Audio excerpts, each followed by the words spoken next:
दोपहर का समय था। राजा अकबर अपने दरबार में बैठे कुछ सोच रहे थे। अचानक उन्हें बीरबल की कही हुई एक बात याद आई। उन्हें याद आया कि एक बार बीरबल ने उन्हें एक कहावत सुनाई थी जो कुछ इस तरह से थी, खाने के बाद लेटना और मरने के बाद भागना एक सयाने मनुष्य की निशानी होती है।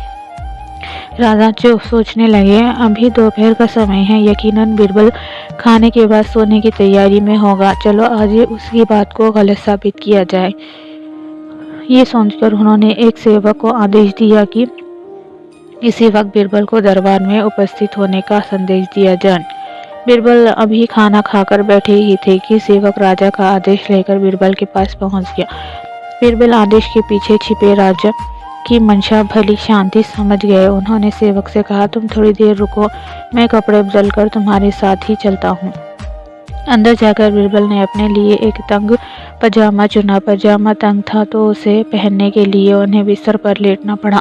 पजामे को पहनने का बहाना कर वे थोड़ी देर बिस्तर पर ही लेट रहे और फिर सेवक के साथ दरबार की ओर चल दिए।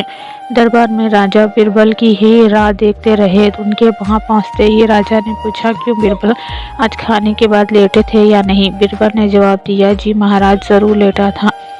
ये सुनकर राजा को बहुत गुस्सा आया। उन्होंने बीरबल से पूछा, इसका मतलब ये है कि तुमने मेरे आदेश का असम्मान किया? तुम उसी समय मेरे सामने क्यों उपस्थित नहीं हुए? इसके लिए मैं तुम्हें सजा देता हूँ।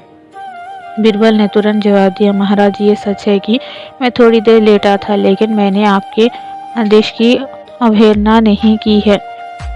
आपको मुझ पर यकीन ना हो तो आप सेवक से इस बारे में पूछ सकते हैं। हाँ, ये अलग बात है कि मुझे इस तंग पजामे को पहनने के लिए बिस्तर पर लेटना पड़ा था। बीरबल की इस बात को सुनकर अकबर हंस पड़ बिना रह न सके और उन्होंने बीरबल को दरबार से जाने दिया। इस कहानी से हमें ये सीखने को मिलता है कि परिस्थिति को भांपते हुए हमारे द्वारा उठाया गया एक कदम हमें अनेक मुसीबतों से बचा सकता है।